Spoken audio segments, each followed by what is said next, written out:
de un ecosistema que está conformado por todos los actores que giran en torno al emprendimiento, o sea, por ejemplo, las universidades, por ejemplo, las cámaras de comercio, por ejemplo, los bancos y los que financian, o sea, todos ellos, cada uno con un rol importantísimo.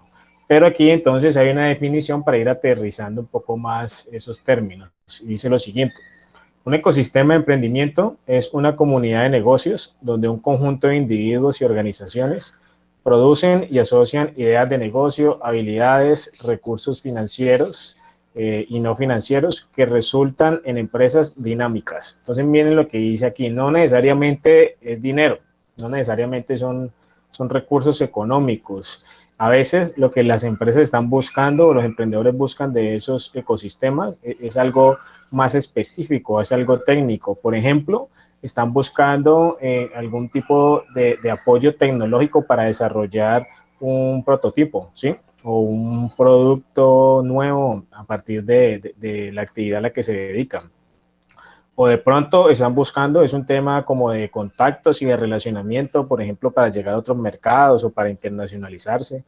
Y eso no necesariamente es que requieran dinero, sino otro tipo de apoyos. Y esa interacción con los otros organismos que le pueden prestar ese apoyo, pues le permite también intercambiar y desarrollar habilidades para fortalecer el funcionamiento de la empresa.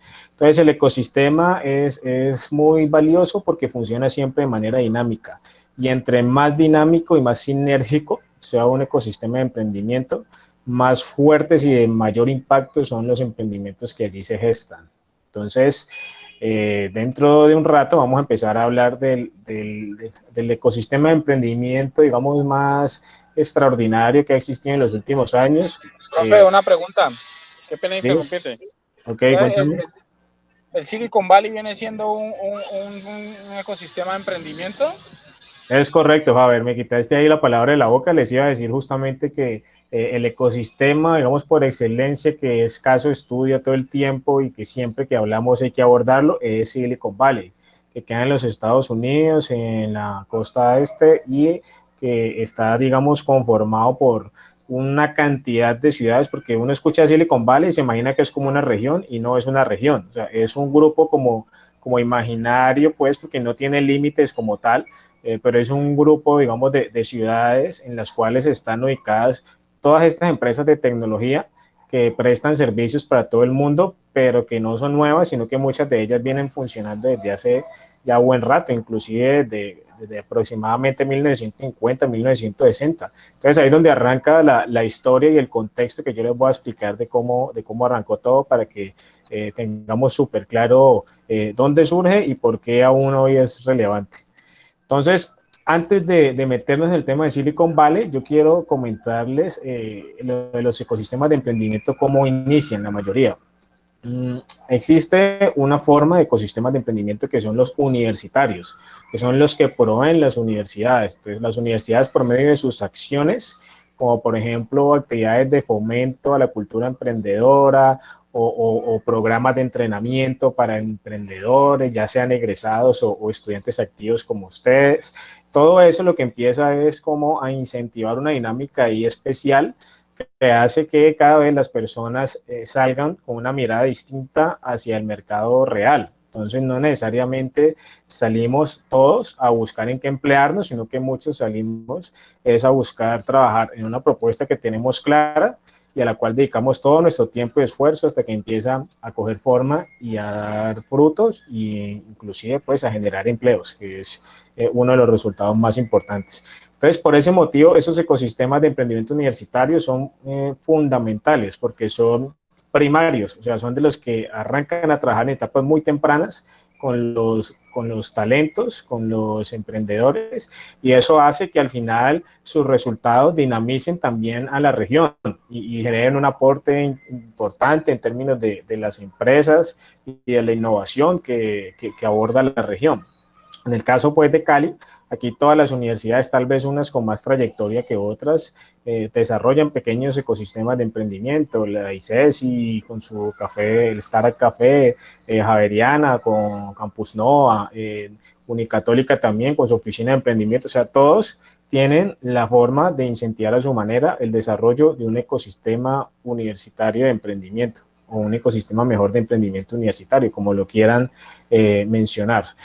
Pero lo que no está en duda es que desde etapas muy tempranas es allí donde se empieza a fomentar ese espíritu emprendedor, y que es el que consolida posteriormente, como si fuera una especie de caldo de cultivo, el surgimiento de nuevas iniciativas empresariales que terminan teniendo roles importantes dentro digamos, de las ciudades y de los lugares donde tiene alcance.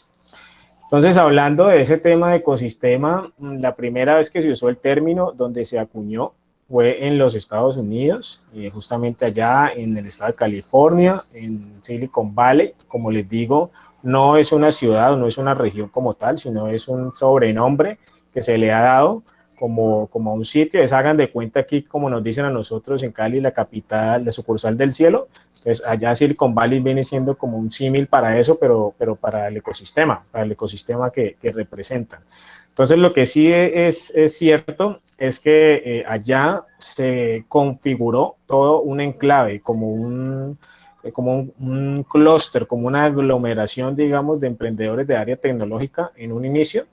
Y existieron, justamente a propósito de las universidades, dos que fueron especialmente protagonistas en ese proceso. Por eso hablábamos de que los ecosistemas de emprendimiento muchas veces surgen de contextos universitarios.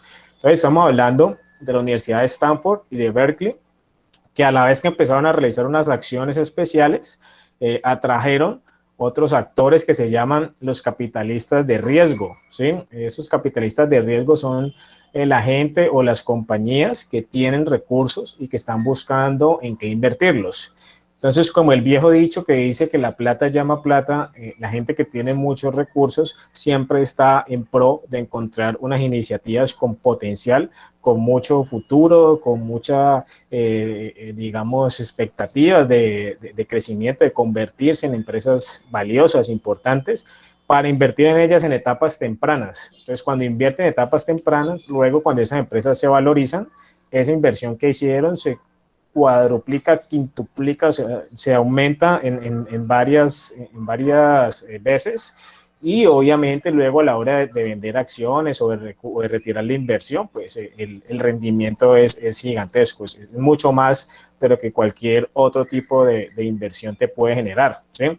Esa es, digamos, el secreto del éxito de la gente que trabaja como capitalistas y que utiliza recursos para invertir en empresas. Saber en qué tipo de empresas invertir, haciendo un ejercicio como prospectivo, pensando a futuro cómo le va a ir a esa empresa para poder asimismo acompañarla con inversiones o con lo que haga falta.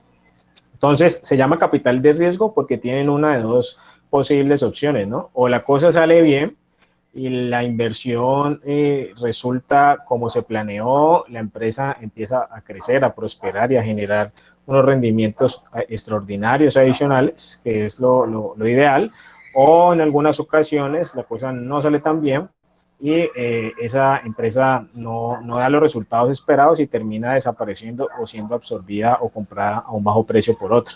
Esas opciones siempre están, por eso se llama capital de riesgo. Y otro nombre que se le da, por ejemplo, aquí en Latinoamérica es capital semilla, ¿no?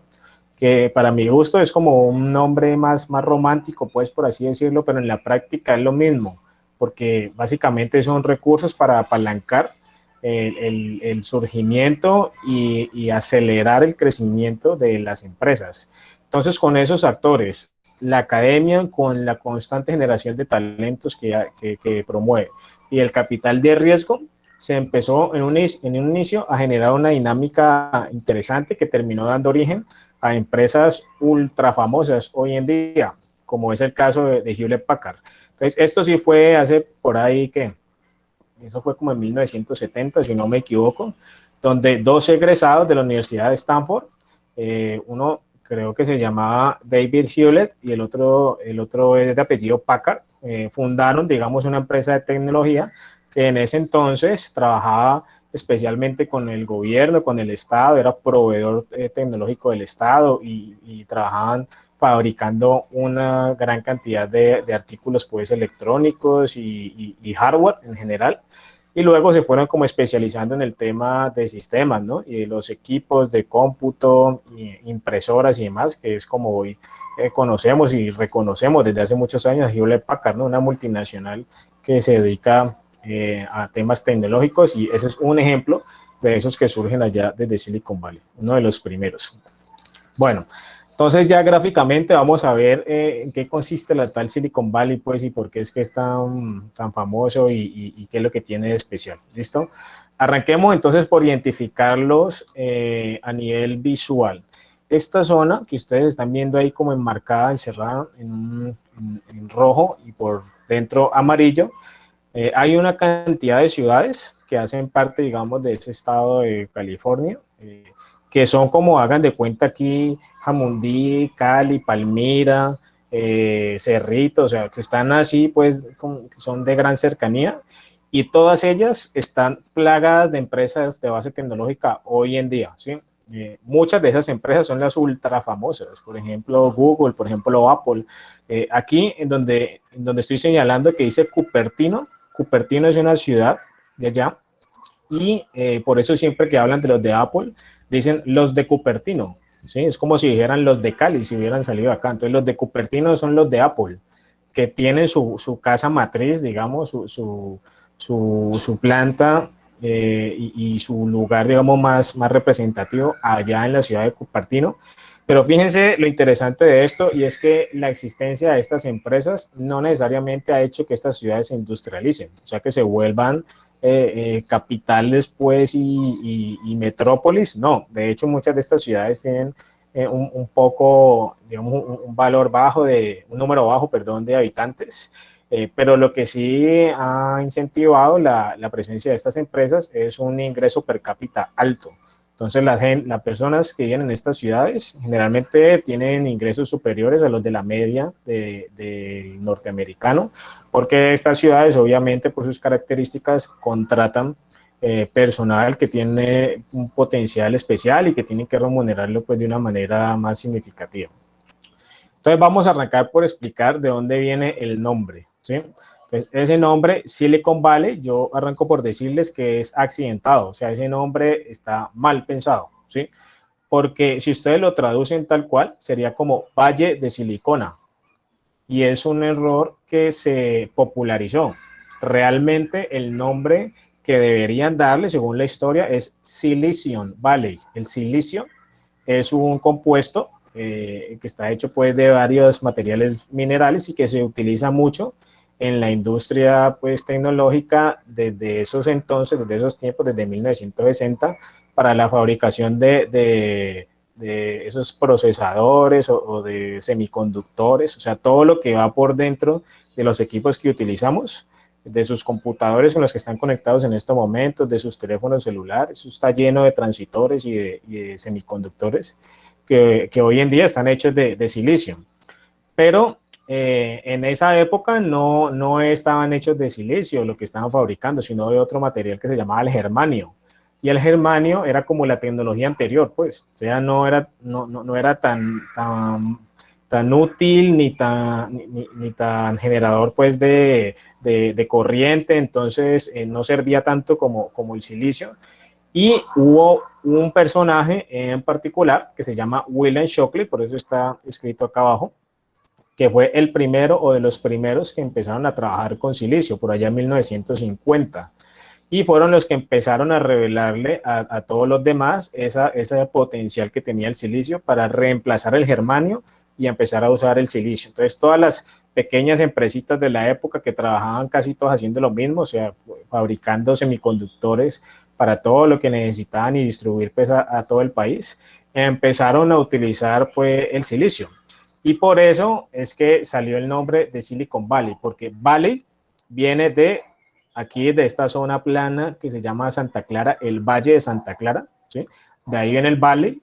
Y Silicon, como ya les digo, es un nombre que se popularizó simplemente porque sonaba mejor, porque no tiene nada que ver este sitio con silicona, sino que más bien debían haberle puesto Silicon Valley, que es Valle del Silicio. Ahí sí tiene sentido, que es aquel lugar en donde la mayoría de las empresas trabajan con ese material. Entonces, de ahí viene el nombre de Silicon Valley, que es pues, una paradoja, pero a pesar de que es tan reconocido, pues es un nombre equivocado. Solamente quien sabe un poquito como la historia de Silicon Valley sabe que ese nombre no es el que le hace honor a la historia de ellos, sino que es como el nombre comercial con el que se popularizó en todo el mundo. Entonces, en estas ciudades, en distintas de ellas, empezaron a concentrarse algunas empresas de base tecnológica, pero todavía no les he explicado por qué. Y aquí es donde viene este otro personaje, que está aquí en la parte baja a la derecha, Frederick Terman, que fue un docente de la Universidad de Stanford, y era ingeniero, ¿no? Y como ingeniero, pues era muy dado hacia el tema de la innovación y el desarrollo de productos y todo eso. Entonces, Frederick Terman empezó a ver mucho potencial en sus estudiantes y en su comunidad, al punto que decidió como convencer o empezar a trabajar a las directivas para que hicieran algo más. Entonces, ¿qué fue ese algo más que hicieron? Ellos tenían una serie de lotes como baldíos que eran propiedad de la universidad y que estaban por ahí cerca sin usar. Hagan de cuenta como cuando uno sale a las afueras de la ciudad y hay muchos lotes así que están a la venta y que no se están explotando de alguna manera. Bueno, así más o menos era. Y Frederick Terman convenció a las directivas de que hicieran una apuesta allí, una inversión para trabajar un proyecto inmobiliario que permitiera construir como unos condominios de bajo costo para que estudiantes y empresarios se empezaran a establecer allí. Entonces, ¿qué fue lo que logró con eso? Construyeron eso y muchas personas que trabajaban, digamos, en compañías por aquí cerca de las universidades, colocaron allá a vivir a sus colaboradores y a la vez que estudiaban, pues trabajaban, o sea, medio tiempo trabajaban y en las noches estudiaban, así como ustedes, pero en la Universidad de Stanford. Y obviamente, pues la universidad lo que hacía la universidad era garantizar pues la formación y la titulación de esas personas, y las empresas financiaban un poco también esa iniciativa de la universidad. El caso es que al final se empezó a popularizar tanto el tema que se empezaban a acentuar allá, no solamente estudiantes, ingenieros, pues, y gente que trabajaba o que eran entusiastas de la tecnología, sino también empezaron a llegar nuevas empresas y empezó a llegar gente de todo el mundo también, porque se dieron cuenta de que allá había algo especial, ¿sí? Algo sucedía que las cosas como que se van más fáciles allá. Y con la llegada de todos estos emprendedores de diversas partes del mundo que se fueron a estudiar allá o a establecer allá sus iniciativas empresariales, llegaron otros actores. Entonces aquí en Mountain View es donde se empezaron a concentrar los fondos de capital de riesgo. Llegaron varios fondos de capital de riesgo con muchos recursos para invertir en esas empresas, al punto en el que ya las empresas no tenían que buscar financiación, sino que la financiación llegaba a ellas. Simplemente los fondos de capital andaban como cazadores buscando startups o empresas con potencial para decirles, bueno, le ofrezco $500,000 o $1,000,000 por un porcentaje de la empresa ahorita que necesitan la plata. Entonces la mayoría sí fue consiguiendo entonces capital para hacer algo que lo estuvimos hablando en la clase pasada, y es desprenderse un poco como de los costos operativos y del día a día y dedicarse a perfeccionar su modelo de negocio y la experiencia de usuario para volverse empresas con productos o servicios realmente indispensables para sus clientes. Entonces, así sucedió a lo largo del tiempo con esa iniciativa de Terman. Empezaron como a expandirse cada vez más por cercanías, personas con iniciativas de negocios, empresas que están vinculadas con las universidades y demás. Y al tiempo que sucedía eso, este señor, William Shockley, el que les dije del silicio como material para los semiconductores, empezó también como en 1970 a crecer en su empresa, pero resulta que el tipo trabajaba con los mejores. Entonces tenía como 8 ingenieros que eran sus manos derechas y que eran los que le permitían como ser la punta de lanza de la tecnología en esa zona. O sea, eran la empresa de fabricación de semiconductores que más influencia tenía. Pero este señor William Shockley empezó a sufrir de un tema psicológico y se volvió como como paranoico y se volvió una persona con la que era imposible trabajar. Inclusive dicen los libros de historia que William Shockley los ponía a sus trabajadores a pasar por pruebas de polígrafo cada vez que iban a ir a trabajar a la empresa, para él estar seguro de que no estaban revelando secretos industriales o que estaban diciéndole algo a la competencia, cosas así. O sea, se volvió pues una situación muy difícil de manejar, al punto en el que estos 8 ingenieros de los que yo les estoy hablando, que eran como los encargados o líderes de sus unidades de negocio, se pararon en la raya y le dijeron: vea, ¿sabe qué, Shockley? Ya no nos lo aguantamos a usted. Ya nosotros hemos decidido y estamos convencidos de que aquí los que más hemos dado somos nosotros, y por eso entonces nos vamos a independizar y ya pues ustedes pues va a saber de nosotros. Y así lo hicieron y empezaron entonces a crear como pequeñas empresas de lo mismo, de fabricación de semiconductores y otras cosas más, porque tenían la experiencia y tenían el conocimiento. Entonces William Shockley nunca pudo superar eso, y en los libros dice que él los denominó como los 8 traidores, esos 8 ingenieros que salieron a independizarse. Y para hablarles un poco de esos 8 traidores, 2 de ellos empezaron a trabajar el tema de procesadores con más dinamismo, y montaron una empresa que ustedes de pronto conocen que se llama Intel Inside, la que fabrica o ha fabricado la mayoría de los procesadores de los computadores comerciales, los que tenemos todos, ¿ya? Y esa es una de esas primeras empresas también que surge a partir del dinamismo de este ecosistema de emprendimiento en Silicon Valley. Y así, pues, así mismo hicieron los otros ingenieros que se independizaron, se ubicaron en otras partes equidistantes, pues, y popularizaron entonces este tema, y un poco lo democratizaron también, porque ya entonces eran varios y no solamente una compañía fuerte, sino varias que estaban trabajando el mismo tema, y eso incentivaba un poco la competitividad y la llegada de nuevas empresas también. Bueno, entonces eso es lo que dice la historia que pasó en Silicon Valley durante sus primeros años. Estamos hablando de hasta antes de la llegada del nuevo milenio, ¿no? Entonces, en 1980 y 1990, estas empresas que ustedes conocen, muchas empezaron a fortalecerse, a ganar mucho territorio y a convertirse en pioneras en el mundo en lo que hacían. Entonces, aquí en este slide les muestro solamente algunos para que se hagan una idea del calibre pues, de las compañías que surgieron en Silicon Valley desde ese entonces. Unas obviamente mucho más recientes que otras. Por ejemplo, Google. Pues ustedes saben que Google pues, no existe desde 1970, sino desde ahorita, desde la llegada del nuevo milenio. Lo mismo pasa con Facebook, pero de todas formas, aunque las otras sí son un poquito más antiguas, pues tienen igual mucha relevancia para este ecosistema de emprendimiento. Entonces hablemos un poquito de todas estas que están aquí marcadas, ¿sí? Ahí está señalado el lugar específico donde está ubicada su casa matriz.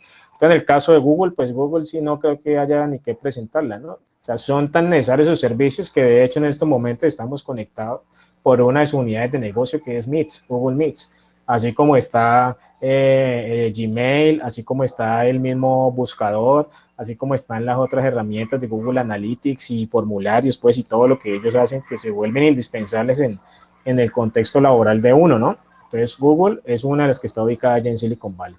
AMD es otra de esas firmas que se ha como posicionado en los últimos años como fabricante de procesadores y partes para computadores con muy buena reputación. De hecho, son como la competencia de Intel hoy en día. Y sobre Intel hay que decir que ellos han venido como migrando su modelo de negocio, ¿no? Ellos por muchos años fueron como los duros, los que más sabían, los más fuertes, digamos, de la zona, porque en ese entonces lo que más se producía, lo que más se necesitaban era ese tipo de artículos, como semiconductores, procesadores, computadores. Pero hoy en día la cosa ha cambiado tanto que ya eso mucho se terceriza, inclusive se fabrica en China la mayoría de las cosas.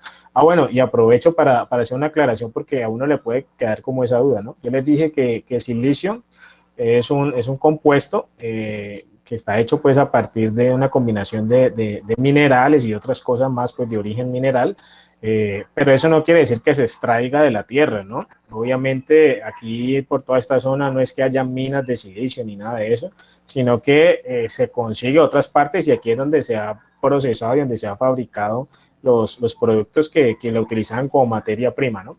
Entonces, ¿qué pasó con Intel? Por muchos años trabajó con eso, pero desde hace más o menos 10 años ha venido cambiando su modelo de negocio, pues porque ha perdido mucha participación en el mercado con la llegada de nuevos competidores, AMD, más todos los de origen chino y demás, y han migrado, han volcado su modelo hacia el tema de industria 4.0, o sea, hacia trabajar más, por ejemplo, servicios en la nube, lo que tiene que ver con cloud computing, inteligencia artificial. Entonces ya ellos le venden más bien es a las empresas servicios para utilizar la nube, para poder guardar información allí, para poder trabajar los datos, big data, servicios que incorporan inteligencia artificial, realidad aumentada, o sea, un poco de cosas, y se han alejado bastante de ese tema de fabricación de hardware o de artículos electrónicos, para enfocarse más en eso. Si ustedes se meten en la página de él, de la internacional de Intel,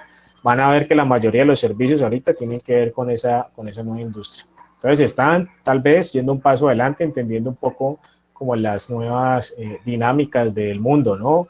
Yo creo que no es la primera vez que ustedes escuchan hablar de esas industrias 4.0, ni será la última, se los aseguro, se los recontra garantizo, que eso va a ser ya no un tema de ingenieros o expertos en tecnología, sino un tema de cultura general. Cuando dentro de algunos años ya todos tendremos que hablar de las aplicaciones y de las funcionalidades que tiene, por ejemplo, la realidad aumentada en una empresa, ¿sí?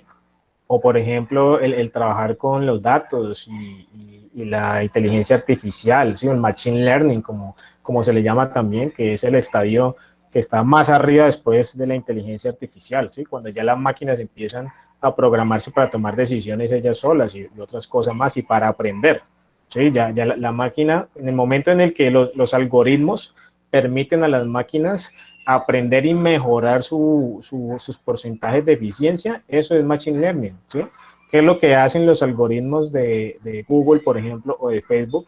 Que cada vez que usted busca algo que le gusta, luego le empiezan a mandar a usted información o promociones sobre eso que buscó. Eso lo hace un algoritmo programado por estas empresas para que aprenda cada vez más de sus gustos. Como aprende cada vez más de sus gustos, pues cada vez le manda publicidad más efectiva, que lo termina uno convenciendo, porque por lo menos llama tu atención. Entonces, en ese tipo de cosas están trabajando muchas de estas compañías. También está Cisco, que es el fabricante pues, mundial de redes de comunicación y por ejemplo, esos routers que ustedes utilizan en sus casas para conectarse a internet y otro tipo de equipos tecnológicos, los fabrican también desde allá. Está Adobe, que es una empresa pues, de software, que es la que provee todo el tema de servicios de la suite de Adobe, que es la que utilizan los diseñadores, o sea, CorelDRAW, Photoshop, todo eso pues para la industria gráfica y visual, para poder, por ejemplo, retocar las fotos, las imágenes, las portadas, las piezas gráficas, todo eso sale allá, además de que popularizó el uso del PDF, ¿no? Que yo creo que también ustedes lo han sentido así. Cuando uno necesita mandar un documento formal, pues que es importante, uno lo manda en PDF, ¿cierto? Porque el PDF le da como ese blindaje de que no se puede modificar y además viene como reseñado y demás, aunque ya hay aplicaciones como para quitarle eso, ¿no? Online, inclusive. Usted la buscan en Google, pasar PDF a Word y ahí lo encuentran, pero el PDF sigue siendo como el formato estandarizado ahorita para los documentos formales, ¿no? Los libros, las publicaciones, todo eso siempre se presentan en PDFs y eso proviene también de Adobe. De Facebook, pues no hay que hacer ninguna presentación, ya ustedes saben que esta es la empresa más grande del mundo en temas de comunicaciones, es la más grande del mundo y no produce un solo contenido de lo que publican, todo el contenido lo generamos ustedes, yo, todos los que tenemos acceso a la red social. Lo que pasa es que cada vez que alguien da like o comparte o genera algún debate o algo así y entonces mucha más gente lo ve, ahí es donde se nota el potencial de las redes sociales y Facebook pues, fue la pionera en tener más éxito y en popularizar su modelo de negocio y mejorar la experiencia de usuario. pero pues realmente hay que decirlo, Facebook no produce nada. O ustedes han visto que les llegan mensajes de esta publicación, es de Facebook para todo el mundo, a no ser que sean avisos como del servicio o algo así, ellos no producen nada más. Todo lo producen las empresas, las personas y los que hacen uso de esa plataforma. Bueno, y hablando de Facebook, Facebook es como el ejemplo del libro de cómo trascienden estas startups en Silicon Valley. Es como el caso de estudio perfecto. Yo creo que ustedes deben acordarse de que pues, Mark Zuckerberg, que es el principal accionista y socio fundador de Facebook, hace muchos años, digamos, él estaba en una universidad que es Harvard, donde empezaron a hacer un pilotaje pues de una aplicación para conectar a la gente, para conectar a los estudiantes. Y ahí salió de Facebook, así se llamaba, no Facebook solo, sino de Facebook, Carelibro, como le dicen a veces aquí en Colombia. Entonces, en el momento en el que se popularizó allá en la universidad y casi que todos los estudiantes tenían un perfil, ahí llegó a ellos un inversionista, ¿sí? De esos que andan buscando startups y talentos. Y llegó y les dijo, buenas jóvenes, ¿cómo les va? Yo creo que ustedes tienen mucha potencial. Si me permiten, yo quisiera invertir en el negocio para ayudarles a crecer más rápido. Entonces les puso $500,000, o sea, $500,000. Eso fue hace más o menos como 12 o 15 años, para que empezaran a trabajar en el perfeccionamiento de la herramienta, ¿sí? de la aplicación. Y ellos aceptaron a cambio del 10% de la compañía en ese entonces. ¿Listo? A partir de eso empezó a crecer tan rápido Facebook que a la vuelta como de 3 años participaron en una segunda ronda de inversión. Eso las clasifican como por letras, o sea, una ronda A, o ronda B, o clase A o clase B. Y esa segunda ronda de inversión le permitió a Facebook inyectar no $500,000 ni $1,000,000, sino más de $200 millones para seguir fortaleciendo su propuesta por una porción aún menor que la que le habían dado al anterior inversionista, o sea, como cercano al 5% a uno de esos fondos de capital de riesgo para que los financiaran. Y hace más o menos como 7 años o 6 años en la última ronda de inversión que ellos participaron, el principal proponente, adivinen quién fue Microsoft. Y Microsoft, el mejor negocio el que pudo llegar con Facebook fue el siguiente, les dijo, les doy, yo no, creo que fueron como 2,000 millones de dólares, les doy 2,000 millones de dólares por el 1,5% de la compañía.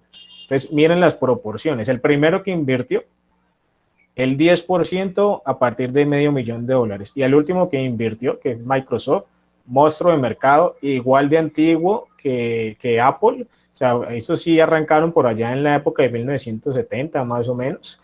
De hecho, más adelante en otra clase nos vamos a tomar un tiempo para analizar esos casos, inclusive ver una película que les tengo preparada para ese tema que es súper ilustrativa de cómo era el ecosistema de emprendimiento y el tema de la competitividad en ese entonces, y nos va a permitir como conocer un poquito más. Entonces, imagínense Microsoft, monstruo de mercado, la mejor negociación que pudo tener en ese entonces con Facebook, ya una startup tipo unicornio. Recuerden que las startups, los que les llaman unicornio, son como las gacelas acá en Colombia. O sea, los unicornios ya son empresas que a la vuelta de 3 años han quintuplicado sus tasas de crecimiento, y aparte de eso están valoradas en más de $1,000 millones.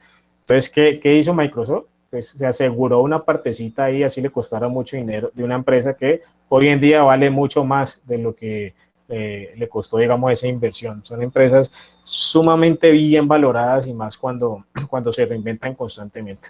Entonces, por eso dicen que es un ejemplo de libro de la financiación y de la dinámica de Silicon Valley, porque lo hicieron como debería ser. O sea, mejor dicho, lo hicieron la jugada perfecta.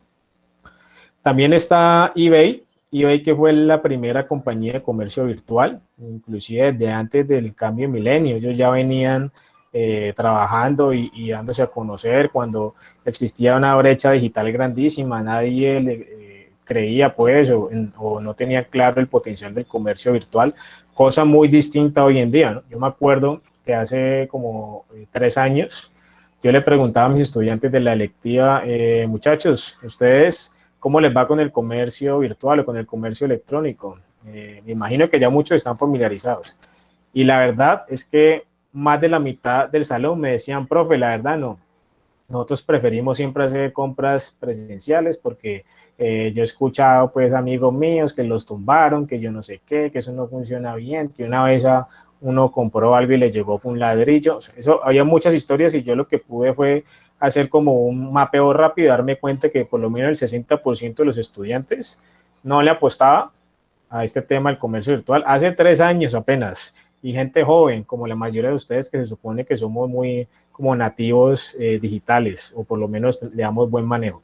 Yo creo que si hoy en día a un grupo como ustedes yo les hago la pregunta de qué tal les ha ido o qué tanto han apropiado el tema del comercio virtual, y la proporción es totalmente distinta. Ya ahorita son la gran mayoría de los que me dicen, profe, yo casi todo ya lo hago por ahí, las compras de diciembre la mayoría las hice por ahí, y así sustantivamente la cultura y la forma de ustedes hacer las cosas, o sea, su realidad ya cambió a partir de la oferta y la existencia de este tipo de empresas. Entonces, eBay fue la primera que arrancó con ese tema del comercio virtual. Aquí en este lado del mundo, en Sudamérica, pues es mucho más conocido Mercado Libre y también OLX, por ejemplo, que son aquí en Colombia como las que uno más escucha, pero hay otras más, ¿no? Está, por ejemplo, AliExpress, que es muy buena, quienes no la conozcan, para hacer compras en China, y usted en China consigue cosas baratísimas, pero muy buenas, y que además no las consigue acá y te llegan en un mes, y que te llegan, pero sí tienes que hacer la compra con tarjeta de crédito, y lo que sí es que son productos que ya no necesariamente tienen el estereotipo chino de que lo chino es barato y malo, no necesariamente, se los digo por experiencia también. Entonces, anímense a quienes no conozcan estas aplicaciones, pues a adentrarse también en el tema, sobre todo las de comercio virtual. Y bueno, de Apple no hay que hacer mucha presentación tampoco. En estos momentos son la tercera compañía más valiosa del mundo después de Tesla y de Amazon, de Jeff Bezos, Amazon, y de Elon Musk, Tesla. Entonces está aquí la empresa es ideada por Steve Jobs, como ustedes saben, con toda su propuesta de sofisticación tecnológica, porque es que lo que vende Apple no es solamente un teléfono y la posibilidad de conectarse o comunicarse, sino que vende estatus, ¿no? Vende imagen también, y por eso es que les va tan bien y sus productos le apuntan a eso. Y muchos dirán, no, a mí no me importa eso, pero otros dirán, estoy dispuesto a pagar cada año lo que a Apple le da la gana de pedirme por sus nuevos productos, ¿no? Y existen entonces mercado para todo esto. Hewlett Packard ya lo hablábamos, lo presentamos de primero, y ya tenemos una idea clara también de en qué se desenvolvieron y la importancia y su origen también en Silicon Valley. Habrá muchas otras más. Aquí habría que hablar de Microsoft, habría que hablar de Tesla, habría que hablar de muchas más que están también en este entorno, sino que pues, para efectos prácticos les quise demostrar como algunas de las más conocidas y otras no tan conocidas, pero que igual son proveedores tecnológicos mundiales súper, súper importantes. Bueno, entonces dicho eso, ahora vamos a pasar a analizar los motivos por los cuales se dieron las cosas así. Porque ustedes estarán preguntando, profe, ¿y por qué allá sí funcionó y en otras partes del mundo no funciona tan fácil? O sea, ¿qué fue lo que hicieron bien? Ya sabemos el resultado. Lo que no sabemos son las causas, o sea, por qué funcionó bien allá el ecosistema del emprendimiento. Entonces, arranquemos por decir que Allen Rose, que fue un secretario de innovación de uno de los departamentos de Estado en Estados Unidos, decía que en Silicon Valley las cosas funcionaban tan bien porque habían 4 elementos que estaban articulados y aceitaditos como si fueran una máquina. Por eso en esta imagen ustedes ven así que uno encaja detrás del otro y completan como un círculo ahí como virtuoso, porque funcionaban así, de manera complementaria. Entonces él decía, en Silicon Valley está el talento representado por las personas y por las universidades como fuente inagotable de talento. Está el capital, refiriéndose al capital de riesgo y los recursos para apalancar financieramente las empresas, representado por actores como los fondos de capital de riesgo o inversionistas bueno, todos los que buscaban la manera de invertir y de hacer más rentable su dinero en Silicon Valley. El mercado, un mercado con unas características especiales, con un nivel de maduración mayor que hacía que estas startups pues pudieran percibir ingresos más fácilmente, y sobre todo la cultura, que también tenía unas características especiales, que si lo comparamos, por ejemplo, con el caso nuestro, fíjense que aquí en Colombia y nuestra idiosincrasia, fíjense que hay diferencias importantes. Para el caso de Silicon Valley, el tener un proyecto de vida emprendedor es lo normal, ¿sí? Y está muy bien visto. Aquí en Colombia eso ha ido cambiando, pero antes era totalmente lo opuesto. Aquí antes se pensaba que el que emprendía o montaba una empresa, un negocio, es porque le tocó, porque no consiguió trabajo en otro lado, entonces le tocó rebuscar hasta que dio con algo que le medio salió bien. Y la verdad es que ese cambio de paradigma es lo que también de alguna manera nos ha rezagado un poco en ese contexto de los ecosistemas de emprendimiento aquí en Colombia. Allá en Silicon Valley, que es el caso que estamos estudiando, pues la cosa es abismalmente diferente y siempre vista, digamos, el tema del emprendimiento como un aprendizaje constante, ¿no? Aún cuando hay espacios para el fracaso, cuando las cosas no salen bien, pues está bien visto. Entonces vamos a analizar uno por uno de estos para aclararlo un poco más. El talento, como ya lo explicamos en la primera historia, pues está mediado y garantizado de alguna forma por las universidades y su rol tan cercano a la promoción de la cultura emprendedora, ¿no? No ahorita, sino ya saben, hace como 70 años, 50 años que vienen trabajando en este tema. Recuerden que estas son universidades centenarias. Allá en 1960 y 1970 ya estas universidades tenían décadas de existencia y de formar pues personajes importantes, ilustres para la historia norteamericana. Entonces, ¿qué sucedía? Que con todo ese trabajo que hicieron y lo que más formaban, pues era obviamente lo que más se demandaba, ¿no? O sea, personas con enfoque tecnológico, ingenieros, desarrolladores, programadores, que terminaban dando origen a todas esas startups tecnológicas. Pero hubo una parte de la historia que se me olvidó contarles cuando estábamos hablando aquí de este tema, y es que cuando recién empezaron, por allá en 1970, y estaban apenas empezando a llegar los fondos de inversión, los fondos de capital de riesgo, hubo uno que fue más vivo que todos. Yo no sé si ustedes han escuchado hablar, muchachos, de la familia Rockefeller. La familia Rockefeller es una familia pues, de gran historia en los Estados Unidos porque por muchísimos años tuvieron el monopolio de la industria siderúrgica, hace décadas. La industria siderúrgica era la que fabricaba, por ejemplo, los ferrocarriles y muchas cosas para la industria pues, del metal. Y Rockefeller lo que hizo fue empezar a ver en Silicon Valley una oportunidad de inversión.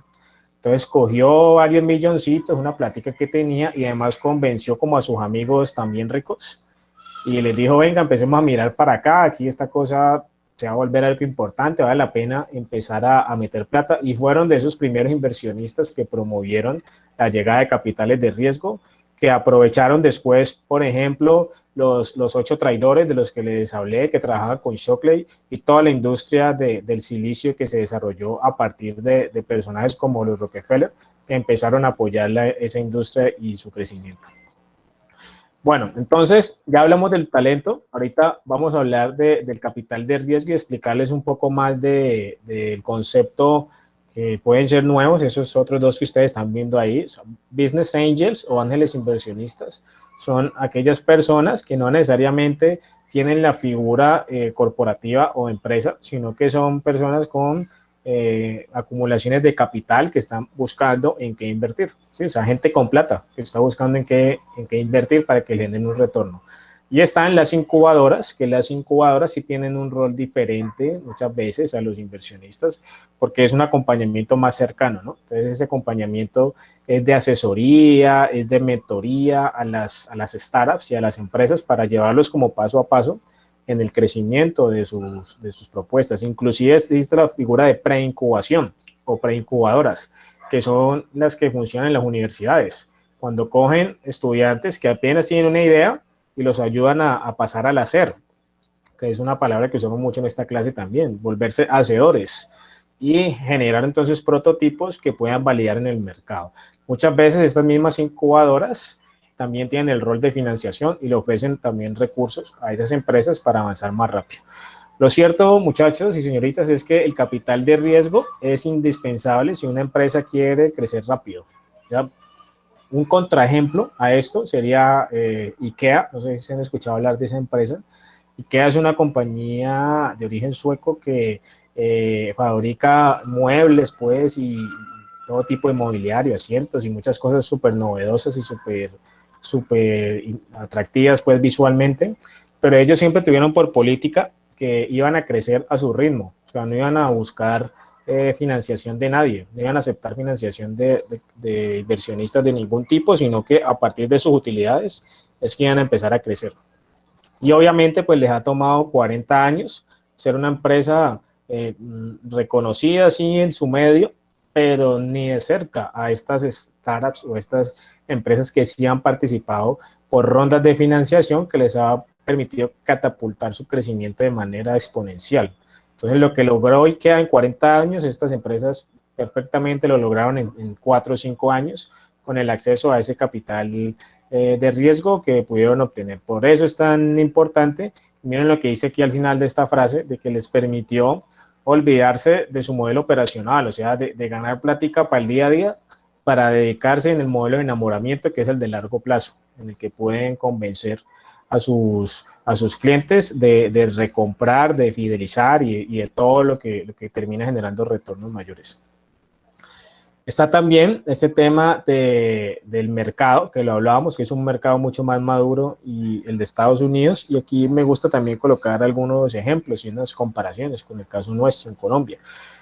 Tengo que decir siempre que la cosa en Colombia ha venido como cambiando y evolucionando durante los últimos años también de manera acelerada, pero aún así hay diferencias muy marcadas. Entonces, ¿qué pasa en Estados Unidos? Se considera que es un mercado más maduro porque el americano compra con más facilidad, o sea, no necesita como informarse tanto acerca de lo que quiere comprar, sino que cae más fácilmente en la trampa de lo novedoso.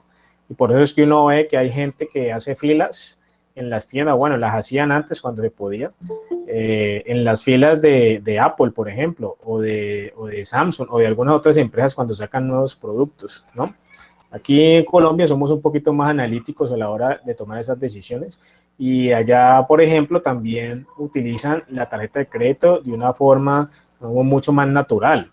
Aquí nosotros utilizamos la tarjeta de crédito solamente para hacer compras caras, costosas que necesitamos tirar a varios meses.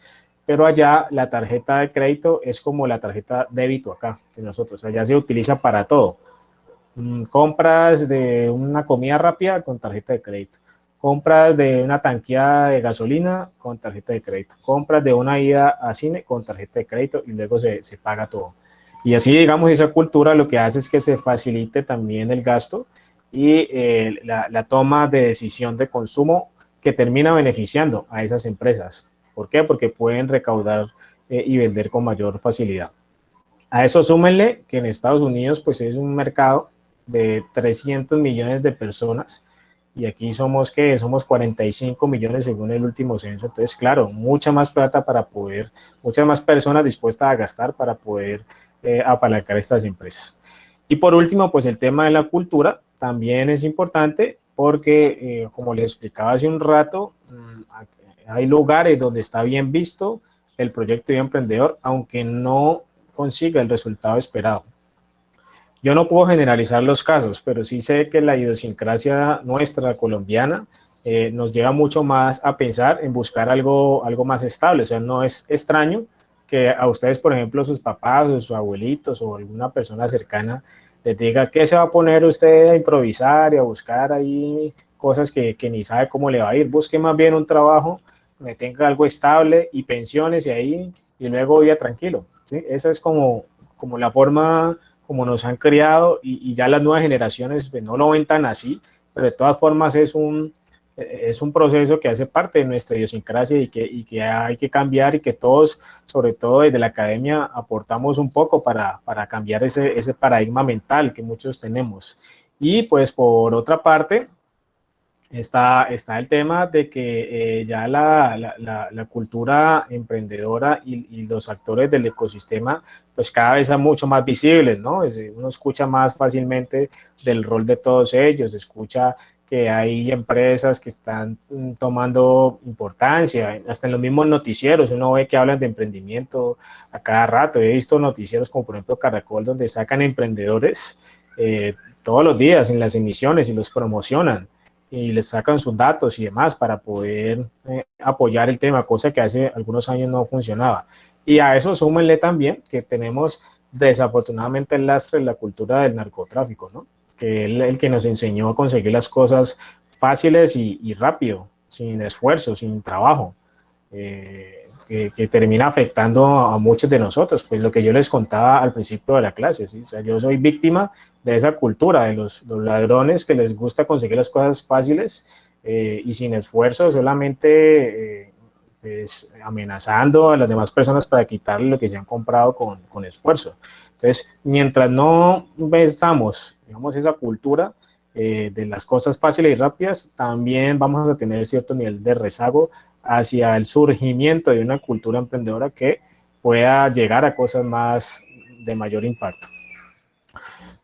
Bueno, para el caso colombiano y latinoamericano particularmente, pues el BID, o sea, el Banco Interamericano de Desarrollo y su Fondo Multilateral de Inversiones ya han venido reconociendo que se están haciendo esfuerzos importantísimos y que han dejado resultados claros. Por ejemplo, aquí en Latinoamérica, pues en México, en Guadalajara, se ha gestado un ecosistema de emprendimiento así súper fuerte también, que es el más relevante de todo México y de Latinoamérica el más importante. Aquí en Colombia también, si ustedes echan un vistazo para el lado de Antioquia y de Medellín, allí existe un ecosistema bien conformadito que se llama Ruta N. Y en Ruta N hay una cantidad de actores que funcionan sinérgicamente, que prestan servicios para emprendedores, entre financiación y apoyo técnico y muchas otras cosas más. Han logrado cosas importantes.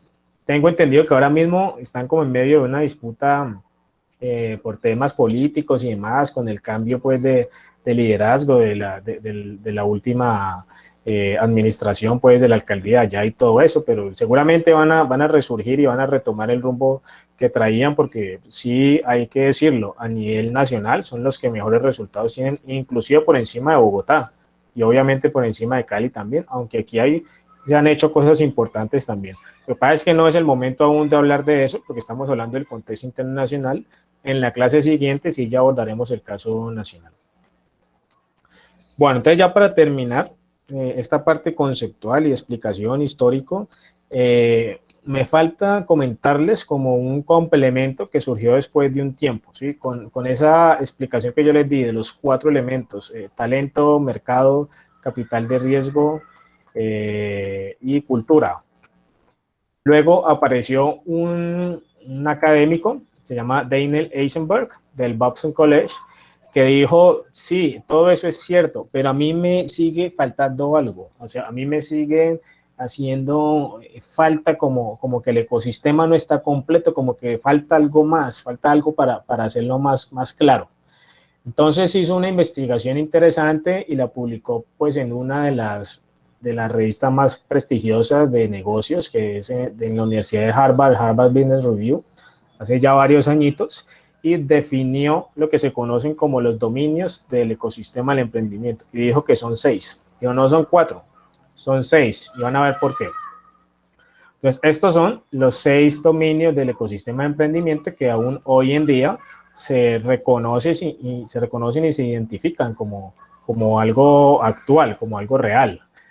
Entonces, de estos, pues ya hay 4 que conocemos más o menos, que es el de finanzas, ¿sí? El dominio de finanzas, donde está todo el tema de capital de riesgo o semilla, y está también el de mercado de capitales, que este sí es nuevo, no se considera en el anterior. ¿Qué es el mercado de capitales? Pues es el mercado en el que empiezan a transar las empresas cuando ya alcanzan cierto nivel de madurez y de valorización.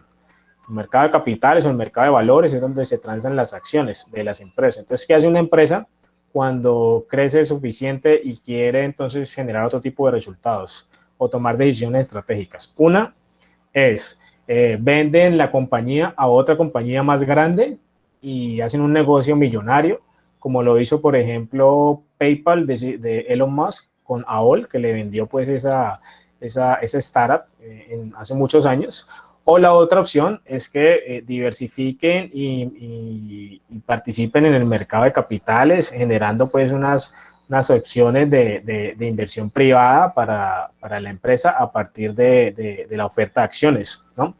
Entonces, todo ese dominio de sistemas, de finanzas, perdón, comprendía a los actores y a las organizaciones que trabajan con el tema de los recursos económicos.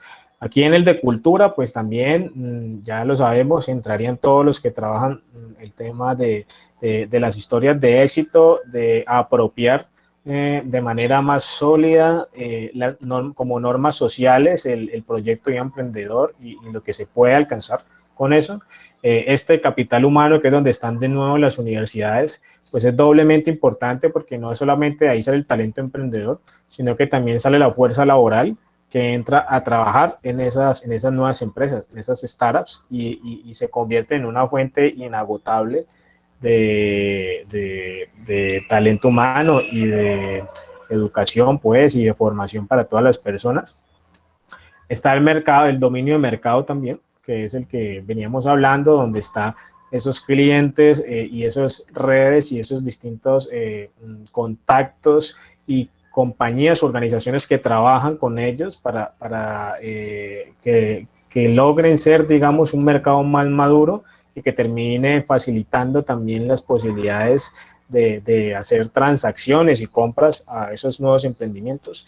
Y los que sí son nuevos son estos dos, el que está arriba y abajo, que son fundamentales ya cuando uno lo entiende así, que es el de políticas, donde entra toda la parte de política pública. Entonces, en un lado están los que generan liderazgos, pero como esos liderazgos conscientes que hacen que las empresas empiecen a funcionar de manera más enérgica, pero está también en el gobierno con sus entidades, que son los que ponen el marco legal, o sea, son los que pueden bajar impuestos, son los que pueden facilitar el tema de las condiciones iniciales para las empresas, acceder a algunos servicios más fácilmente. ¿Sí? Aquí nos falta aún avanzar en ese tema de política pública que se gestiona no solamente a nivel nacional, sino desde la gobernación, las alcaldías, el mismo SENA también, con muchas cosas que trabajan, están ubicados dentro de este dominio.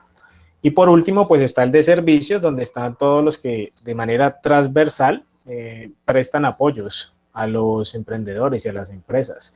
Entonces, servicios que tienen que ver, por ejemplo, con infraestructura o con acceso a servicios de uso constante, por ejemplo, servicios profesionales. Entonces, las empresas todo el tiempo necesitan asesorías o temas, por ejemplo, en ámbitos legales o en temas de mercado o servicios de infraestructura, por ejemplo, adecuaciones que necesitan hacer.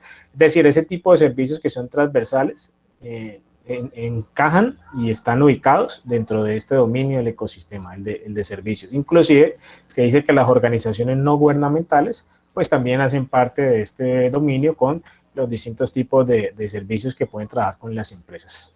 Entonces, muchachos, es la fotografía final de cómo comprendemos los dominios del ecosistema de emprendimiento y ya nos hacemos una idea más clara de qué es lo que se tiene que dar para que funcionen al nivel de Silicon Valley, o sea, para que surjan otros Silicon Valleys o réplicas de Silicon Valley, pues tendrían que funcionar muy bien cada uno de estos dominios, como sucedió en su momento en Estados Unidos y como ha sucedido en otras partes del mundo, que es lo que me resta por explicarles.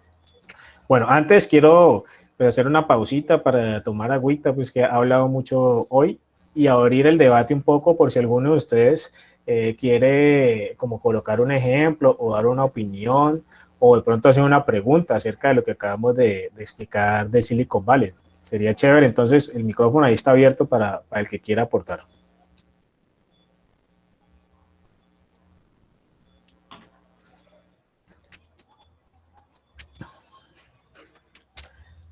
Nadie quiere decir nada más acerca de Silicon Valley, la idea que tenían.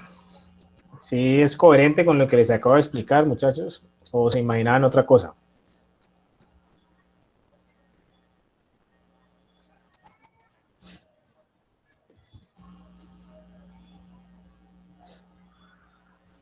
Profe, pues en lo personal, yo sí tenía la oportunidad de escuchar y de leer un poco sobre Silicon Valley. No sabía todo desde el inicio y la influencia que tuvo la familia Rockefeller, aunque sí es una que tiene gran dominio en Estados Unidos.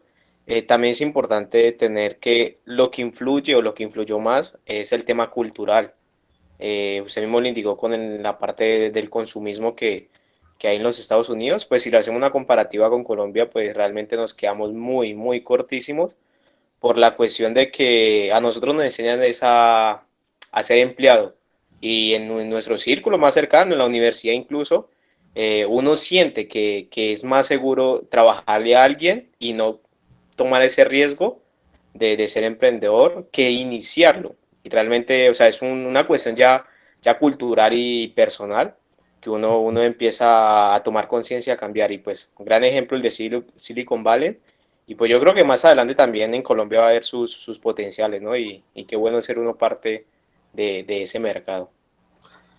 Sí, tiene mucha razón, Luis, y la verdad es que pues cada una de las afirmaciones que yo les hacía en la explicación eran desde la experiencia también. O sea, yo eso lo he notado, al igual que vos y que muchos otros, y esas diferencias a la hora de hacer una comparativa. Y ahí es donde uno dice, nos faltan muchas cosas, tenemos que aportar desde nuestro rol también a lo que se puede hacer, pero hay que ser consciente antes que nada de las cosas por mejorar. Entonces, el entender cómo funcionan esos dominios del ecosistema nos va a ayudar también a mejorar nuestro aporte en la medida de nuestras posibilidades a ese sistema.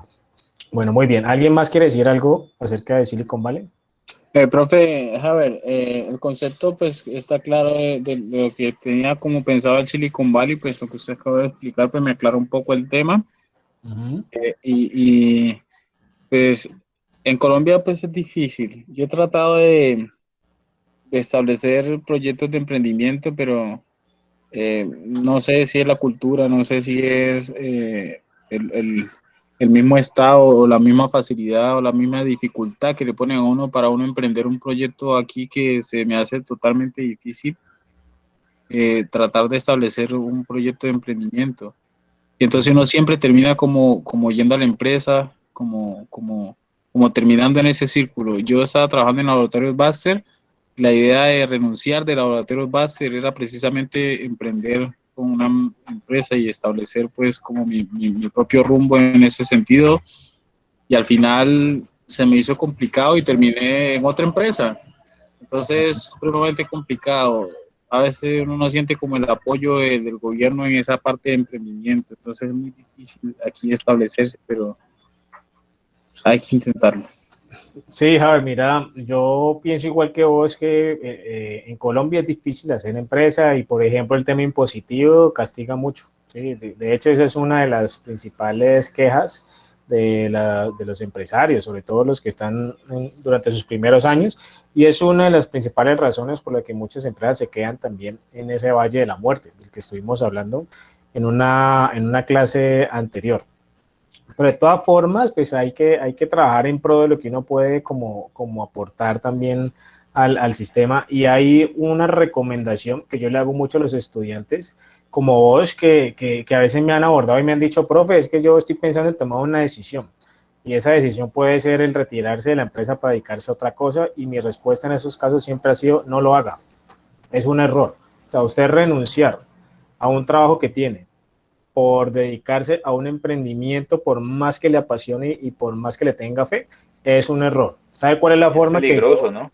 Es sí, peligroso. sabe cuál es la forma que yo les recomiendo más bien como que mire un poco las opciones y así les he respondido a ellos? Y si vos me hubieras preguntado eso, te había dicho lo mismo, y es, trabaja en las dos cosas al tiempo, ¿sí? O sea, sigue trabajando en la empresa y empieza a sacar de tu tiempo libre, los fines de semana, cuando puedas, algo de tiempo para darle paso a esa iniciativa de negocios, al punto en el que la cosa puede que vaya creciendo tan orgánicamente que va a ser la misma demanda, o sea, los mismos clientes, la misma dinámica de lo que estás haciendo que te va a llevar a tomar esa decisión.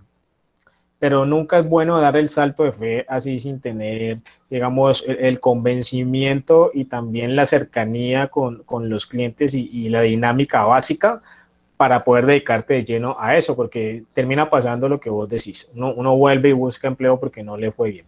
En cambio, te lo digo por experiencia, si lo haces de esa manera combinada, pues primero te vuelves multitarea, porque no solamente respondes con tu trabajo, sino que trabajas en tu iniciativa propia, en tu emprendimiento. Y verás que cada vez va a ir avanzando mejor la cosa y puede que llegues a tomar esa decisión. Si eso nunca pasa, pues porque definitivamente o no era el momento o no sentías como que por vocación deberías terminar haciéndolo. Pero la mayoría de las personas que yo he podido acompañar y que han tomado ese tipo de decisiones han llevado con éxito sus proyectos de emprendimiento porque se dieron el espacio que necesitaban para poder tomar la decisión real y aparte de eso, pues se apalancaron económicamente, o sea, con la plática que ganaban trabajando, fueron invirtiéndole a su negocio hasta que están en un punto en el que ya se podían dedicar de lleno a eso y vivir de eso. Entonces, simplemente una reflexión que yo les dejo a ustedes y que muchas veces uno, como les digo, pregunta eso y es tal vez la recomendación más sana y más objetiva que yo podría darles en lo que tiene que ver con ese tipo de decisiones trascendentales.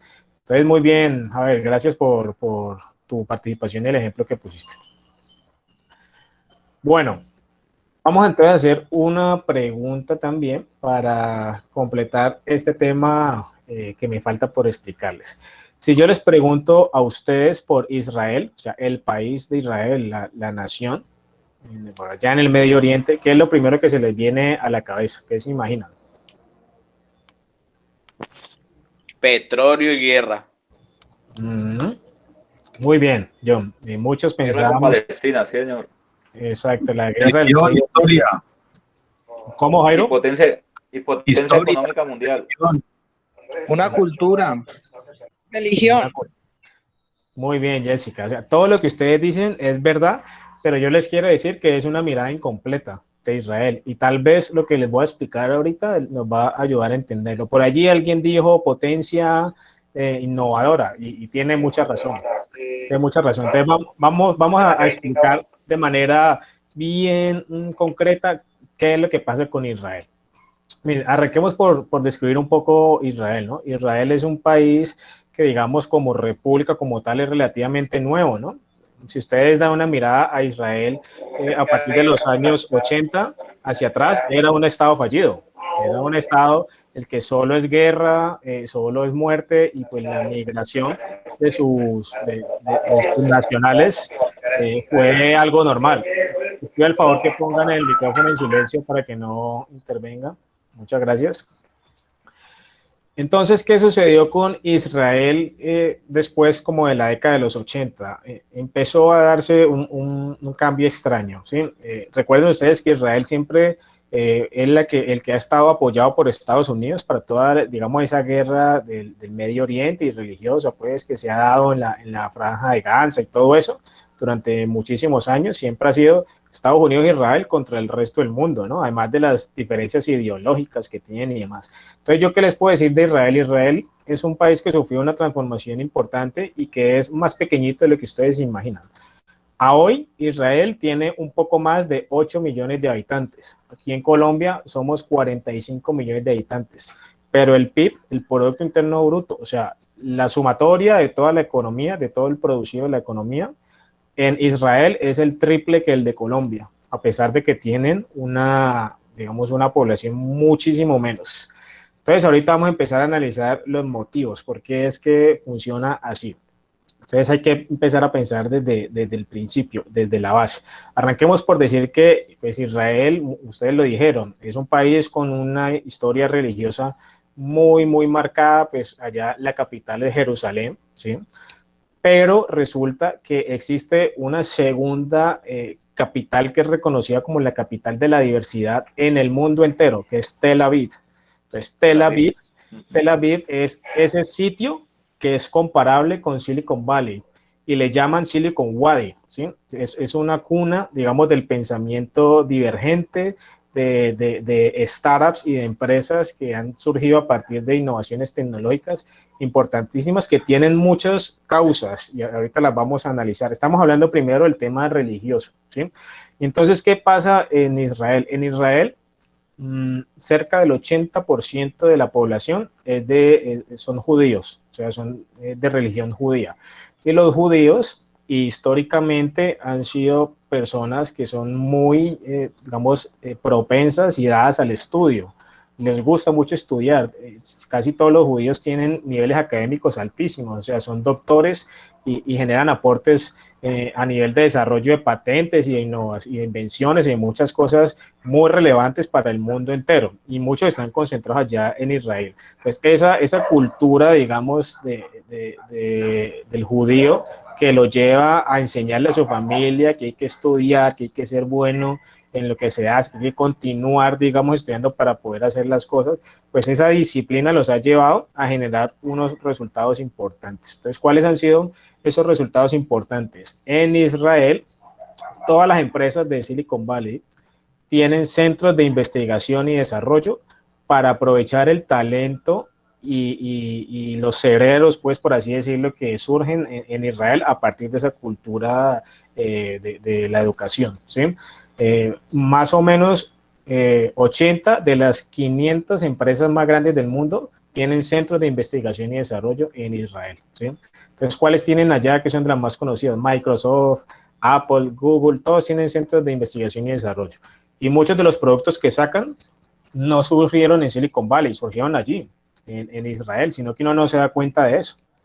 Y eso no es de ahorita, es de hace ya varios años que han venido como posicionándose de esa manera. Entonces, un elemento importante es el tema religioso y la cultura, pues, de educación. Otro elemento igual de importante es lo que ustedes mencionaban ahorita y es la guerra. Entonces, la constante amenaza de guerra en Israel ha hecho que la industria militar sea la prioridad ya. Entonces, ustedes saben que la industria militar demanda mucha tecnología, muchísima tecnología. Los avances más importantes a nivel tecnológico muchas veces se estrenan primero en la industria militar, con armas, equipos de todo tipo.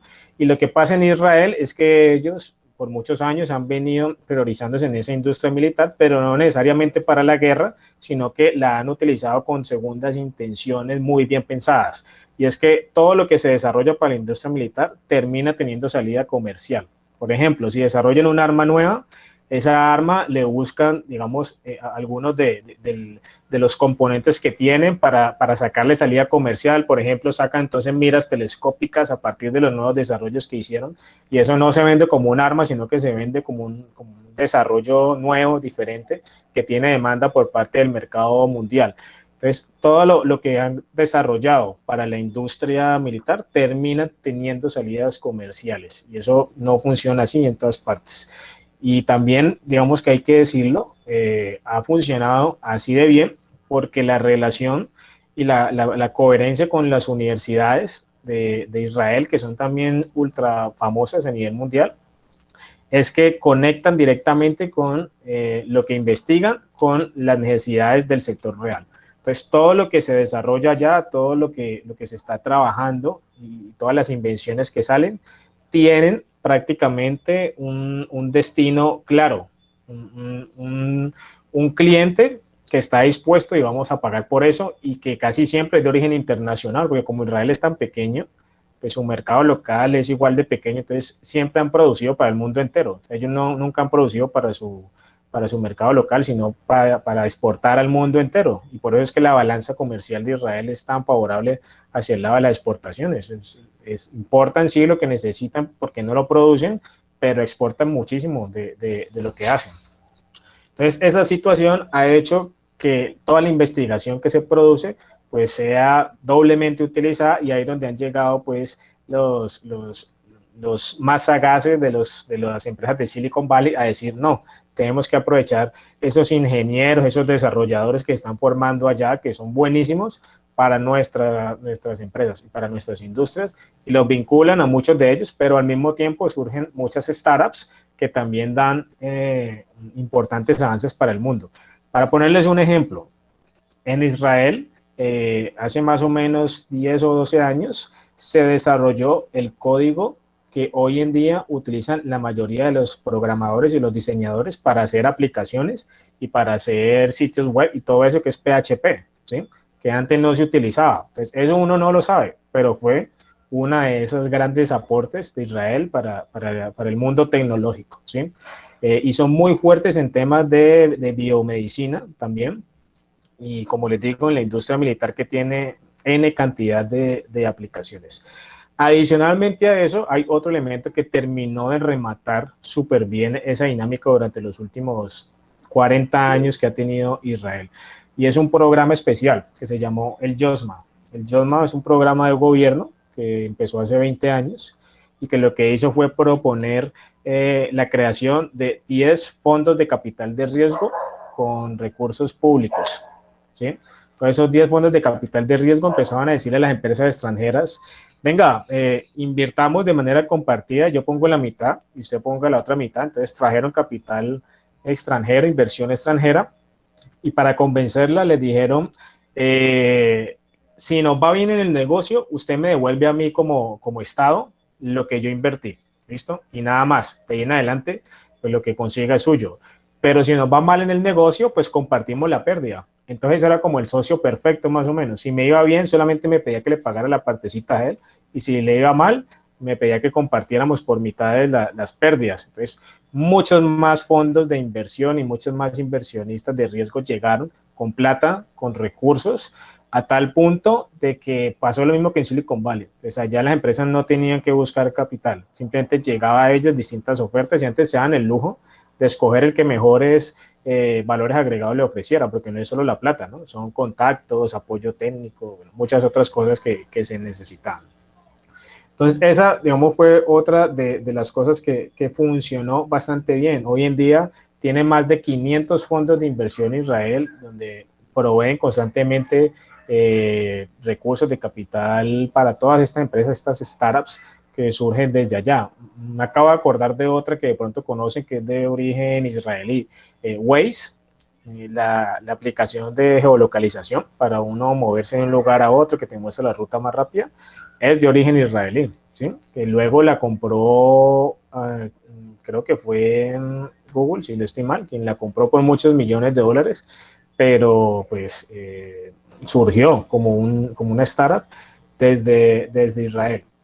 Bueno, entonces esta y muchas otras cambios así sutiles que fueron los que permitieron que Israel se posicionara en el mundo, hasta el punto de que hoy en día lo llaman el Silicon Valley de Silicon Valley, ¿sí? Eso quiere decir el Silicon Valley de las empresas de Silicon Valley, porque tienen todos sus centros de desarrollo e investigación, y el principal talento está, digamos, en la población y en las personas que se forman allá, sobre todo en las nuevas industrias, ¿no? Hoy en día las industrias 4.0 y demás. Y se le puso el sobrenombre de Silicon Valley, como también para distinguirlo un poco de Silicon Valley. Entonces, esa es la historia que quería comentarles acerca de Israel. Para muchos puede ser revelador, ¿no? Porque uno no se imagina que en Israel pase todas esas cosas. Por eso les decía que teníamos una mirada incompleta. Y tan es así que Tel Aviv es reconocida en el mundo como la capital de la liberalidad. O sea, por ejemplo, allá es muy normal el tema de la apertura mental hacia la diversidad sexual y todo esto, que contrasta mucho con la otra parte un poco más tradicionalista de Israel, que también no se le asocia con esto, ¿no? Entonces, fíjense cómo son las cosas allá de divergentes. Inclusive para el tema el servicio militar, no es como acá. El servicio militar allá es para ambos sexos, tanto hombres como mujeres prestan servicio a partir de una edad, y es obligatorio para todo el mundo. Y ese servicio obligatorio es el que termina vinculando en desarrollos investigativos a muchos jóvenes y aparte de eso los conecta como con comunidades y con necesidades de las personas y demás, y genera una mayor vocación pues hacia lo que hace. Puras cositas así que hacen que sea realmente diferente y disruptivo el crecimiento de Israel como nación emprendedora. Y esta última, pues bueno, por tiempo no me queda como el espacio para poder profundizar tanto, además de que yo aquí quiero incentivar también el ejercicio investigativo de ustedes, porque yo lo que busco es generar su interés, ¿ya? Que ustedes se den cuenta de que hay ejemplos de emprendimiento y de ecosistemas tanto o aún más potentes que el de Silicon Valley hoy en día, porque el Silicon Valley fue el primero, pero hoy en día está, digamos, muy debatido el tema de cuáles son los más influyentes. Yo le apostaría a este último, ¿sí? Shenzhen es otro ecosistema de emprendimiento, pero ese está ubicado en China, ¿sí? Digamos que es el homólogo de Silicon Valley, de Silicon Valley, pero en China. Pero Shenzhen tiene una historia aún más brutal que la que hemos explicado para Israel y para Silicon Valley. Ustedes saben que a China siempre ya la llaman como el milagro chino, ¿no? O sea, es una nación que tiene un sistema socioeconómico que es un híbrido entre comunismo para unas cosas y capitalismo para otras cosas. Entonces han logrado pues un equilibrio que en ningún otro país del mundo funciona así, y eso les ha permitido ir avanzando súper rápido entre las potencias a nivel mundial. De hecho, China está llamada a ser la potencia número 1 por encima de Estados Unidos en los próximos 10 años. No se les haga raro eso, que ya China sea la que toma decisiones y la que genera, digamos, referentes a nivel mundial, ya no tanto Estados Unidos, que también, digamos, se mueve en el tema, pero la tiene difícil. Entonces, a China le dicen el milagro chino, y a Shenzhen le dicen el milagro chino dentro del milagro chino, porque si bien muchas de las ciudades de China tienen crecimientos acelerados de su Producto Interno Bruto, como Beijing, Hong Kong, bueno, muchas de estas, Shenzhen los supera por mucho. Hace una clase yo les hablaba a ustedes de las empresas, 2 clases, les hablaba de las empresas Gacela y les decía que cuando las empresas crecen a doble dígito, o sea, a más del 10%, ya es considerado un crecimiento extraordinario. O sea, una empresa que crece a esas tasas es algo que no es tan fácil, digamos, de conseguir. Y si ustedes van y miran los países que tienen tasas de crecimiento, pues gracias a la actividad de sus empresas, también hacia doble dígito son muy poquitos. Colombia, cuando más ha crecido, en los últimos años ha crecido como a un 6%. ¿Ya? Entonces, cuando tienen unas tasas de crecimiento del Producto Interno Bruto del 8, 9 hasta el 10%, ya son economías que vienen en aceleración. En el caso de China, durante los últimos años, la mayoría de sus ciudades ha crecido en su tasa, pues, del PIB, en su Producto Interno Bruto, a cifras cercanas al 15%, cada una de ellas. Pero en el caso de Shenzhen ha crecido al 20%, ¿sí? Y se dice que en los últimos 30 años pasaron como de tener un Producto Interno Bruto como de 40 millones a uno de 400.000 millones. O sea, multiplicaron por muchas veces más la actividad empresarial y el aporte al producido de todo el país, de tal manera que se convirtieron en protagonistas de la economía china, y por eso son conocidos también como el milagro chino dentro del milagro chino. Ahora, ellos tienen un enfoque distinto, ¿no? Porque si en Estados Unidos el tema fue el silicio, que fue el que los apalancó a ellos y los semiconductores, y en Israel ha sido la industria militar, ¿sí? Como lo expliqué ahorita, pues en Shenzhen ha sido más el tema de los dispositivos móviles y los dispositivos inteligentes, o sea, los celulares, ¿sí? Y las tablets y todo esto. Es lo que les ha permitido a ellos crecer de esa manera. Recuerden que allá está utilizado Huawei y está ubicado, Huawei o Huawei, como ustedes lo quieran mencionar, y ZTEC, que son los 2 grandes fabricantes chinos de teléfonos, que hablando, digamos, a carta abierta, son los que venden más de la mitad de los teléfonos en el mundo, solamente esos 2. Muchos más teléfonos que Samsung, que Motorola, que Apple, que todos juntos, lo venden esos dos. Más del 50% de los teléfonos del mundo los producen y los venden esos dos. Entonces, eso ha dinamizado muchísimo el surgimiento, digamos, de Shenzhen como cuna del emprendimiento en China. Y aparte de eso, se han enfocado mucho también en el tema de robótica. Todo eso, pues, nuevas tecnologías que en muchas partes del mundo se trabajan, pero aquí aún más. Hay una empresa que se llama DJI, o DJI, que es justamente de drones y de robótica, y tienen, para decirles mucho, tienen hasta un reality propio para identificar talentos y vincularlos a la empresa. O sea, tienen una cantidad de unidades de negocio y funciona súper bien. Y es una cosa, pues, que uno no se entera. En esta parte occidental del mundo uno no se entera mucho de lo que pasa en China y en el Oriente, pero están avanzando a pasos más rápidos que nosotros. Y aquí yo solamente les estoy soltando varios datos. Otra cosa interesante allá en Shenzhen es que, a diferencia de nosotros, ellos no utilizan como las redes sociales o los servicios de mensajería que usamos nosotros, ¿no? Allí existe un servicio que se dice que es superior a WhatsApp, porque es un aplicativo integrador. O sea, es un aplicativo que integra mensajería con redes sociales, con comercio electrónico. Se llama WeChat. Entonces, todo el mundo allá en China, que son muchísimos, utilizan el WeChat y hacen negocios por medio de WeChat. Y es algo, pues, popularizado. Es como acá en Colombia el WhatsApp, el WeChat, y dicen, pues, los que saben más de ese tema, que realmente tiene mejores funcionalidades. Eso para explicarles un poco las diferencias entre ellos y nosotros. Y bueno, lógicamente en sus inicios esto lo logró Shenzhen, pues, por ser una ciudad cercana a la costa, entonces habilitando zonas económicas especiales, abaratando aranceles, bueno, llamando a la inversión extranjera, todo eso que también ha funcionado bien en los otros ejemplos de los que hablamos, pues también ha funcionado a las mil maravillas en Shenzhen. Pero ellos tienen una característica especial que no tienen los otros dos, y es que utilizaron la técnica primero observo, aprendo y luego procedo.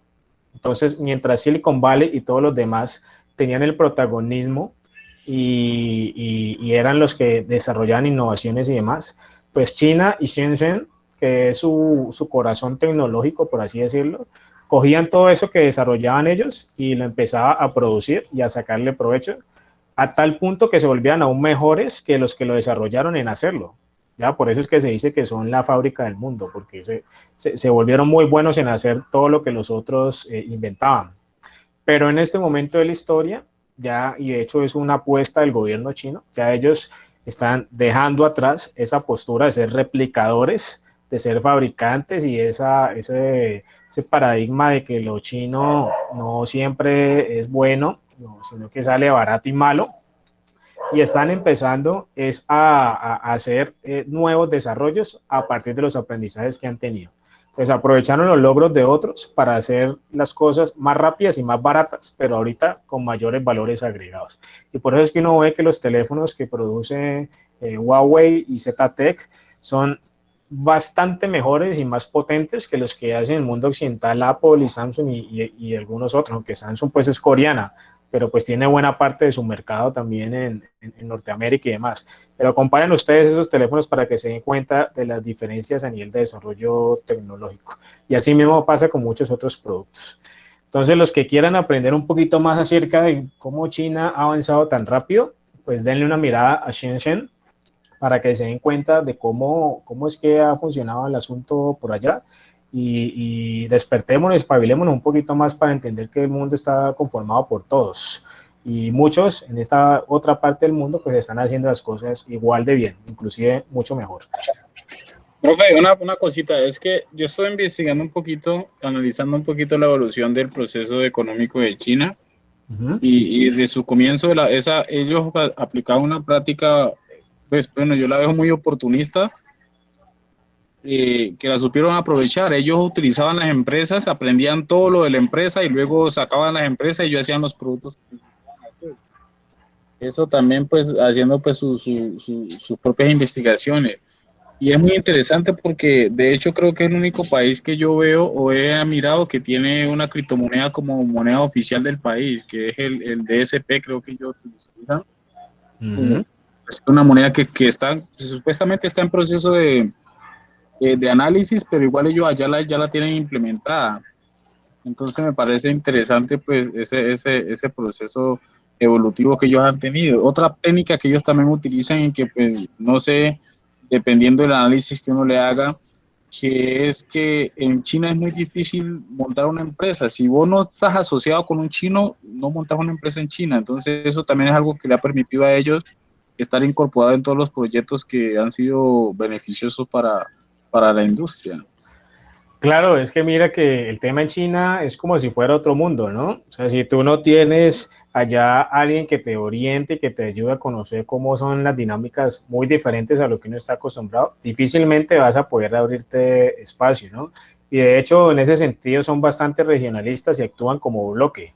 Y por eso es que han ganado espacio de manera rápida. Y lo que te decía hace un rato es que se volvieron muy buenos ellos en replicar lo que otros inventaron al punto en el que lo hacían mejor y más rápido y más barato. Y eso es muy debatible éticamente, ¿no? Porque uno dice, ¿por qué no invirtieron ellos en investigar y desarrollar eso si es que son tan buenos, pues?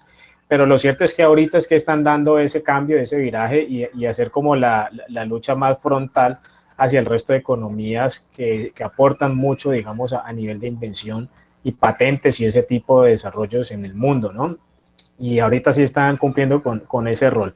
Yo de hecho tengo en Moodle, aquí les voy a mostrar, ahí les monté unos videitos que les pido el favor que lo vean, que es un poco, digamos, el resumen de lo que hemos hablado hoy, pero también con daticos súper chéveres que seguramente a mí se me han pasado o que son muy técnicos y que vale la pena como para profundizar. De hecho, la última actividad, pues la actividad que les tengo preparada, perdón, para hacerla necesitan investigar un poco más. Entonces es a que se motiven por ahondar en estos casos de ecosistema emprendedor. Bueno, ¿alguien más nos quiere comentar algo? Por aquí me pareció ver ahorita una manito levantada, ¿ya no? Bueno, Javier. Sí, no, pues, profe, era el tema de Israel, que fue muy interesante. Ok, bueno, sí, Israel. Y es que adicional a ello tenemos el tema de la agricultura, que ellos han sido pioneros en ese tema, por lo que pues usted explica ahora, ellos son un territorio pequeño, y aparte de tener un territorio pequeño, tienen temas que tienen parte desértica, y aún así han sido pioneros en el tema de agricultura, con muy poca agua y con unas condiciones bastante extremas, pero le han explicado al mundo mucho tema de eso. Inclusive en el CIAT, Centro Internacional de Agricultura Tropical, han traído técnicas que usan allá en Israel para aplicarlas acá. Bueno, entonces, todas las... Es correcto, Javier, lo que tú dices es muy cierto y yo lo conecto por el lado que les hablaba de biotecnología, ¿no? Que son muy fuertes y en ese tema de cultivos, pues como no tienen extensiones grandes, tienen que cultivar hacia arriba. Entonces ahí es donde ellos se han vuelto fuertes con desarrollos en esos cultivos hidropónicos y demás que tienen pues impactos más favorables sobre el medio ambiente y también a nivel productivo son mucho más eficientes, ¿no? Sí, es un muy buen ejemplo. Gracias, Javier, por compartirlo. Bueno, muchachos, muy bien. Entonces, ya abordado todo este tema, me queda por explicarles la actividad que vamos a trabajar, que ustedes van a trabajar. Es lo siguiente. ¿Sí están visualizando este archivo aquí? Que dice actividad 1. Sí, señor. Bueno, entonces miren lo que van a hacer. Van a conformar grupos de máximo 5 personas. Si no quieren grupos de 5 personas, pues háganlo en pareja o en 3 personas, o el que quiera trabajar individual puede hacerlo, pero no más de 5 personas. Y van a continuar profundizando un poco más en la explicación que les di de Silicon Valley, que es Estados Unidos, Silicon Wadi, que es Israel, y Shenzhen, que es China. ¿Listo? Arranquen por ver los videos que les mostré acá en Moodle. Arranquen por ver esto para comprender algunas cositas más y ya hagan también su propia investigación para profundizar y entrar más en detalles. Entonces, cuando hayan hecho eso, ustedes van a elegir una empresa de base tecnológica, o sea, una startup que haya surgido de cualquiera de esos tres ecosistemas. No tiene que ser nueva, no tiene que ser reciente, puede ser viejita, ustedes la escogen. El caso es que tiene que ser de uno de estos tres destinos, de uno de estos tres ecosistemas. Y me van a construir un ensayo de máximo 2 páginas. Es decir, es una cosa muy ejecutiva y muy concreta. Y recuerden que un ensayo no es copiar y pegar, ¿no? Un ensayo es colocar el análisis y las opiniones que ustedes se forman a partir de lo que investigaron. Aquí hay 3 preguntas orientadoras para que sepan sobre qué hablar en ese ensayo. Y tratan de lo siguiente: de esa empresa que elijan, describan los episodios más relevantes de la historia de esa empresa, de esa startup. Hablen también de los factores de éxito que le han permitido crecer y triunfar en mercados competidos. Y por último, hablen también de los desafíos y retos que están enfrentando, especialmente ahora pues con toda la dinámica y el cambio de paradigma de la pandemia, si es que existe en la empresa actualmente, y si no existe, pues qué fue lo que lo llevó a desaparecer, porque el hecho de que sea una startup no quiere decir que va a durar para siempre, ¿no? Puede ser que haya desaparecido también, pero que haya surgido en uno de estos 3 ecosistemas. Entonces, sencillo, en grupos, yo lo que aspiro es que ustedes pues investiguen, luego hagan como un debate y elijan la empresa, pero que sea fruto de la discusión constructiva que ustedes hagan en el grupo, elegir la que más les llame la atención y sobre la que puedan escribir con más facilidad. Y la fecha de entrega va a ser exactamente en 8 días. Entonces, hoy tenemos 25, en 8 días es 4. ¿Listo? Profe, le hago una pregunta como en general. ¿La fecha de parciales sería en 15 días? ¿Cuándo sería más o menos? Bueno, déjame yo tengo por aquí mi calendario, ya que hace esa consulta. Déjame yo abro aquí y les muestro. ¿Ese no es el parcial? No, señor, todavía no estamos en parciales. El primer parcial, según mis cuentas, viene en la semana del 15 de marzo al 20 de marzo. Antes sí serían 15 días, ¿cierto? Sí, más o menos. Sí, según calendario.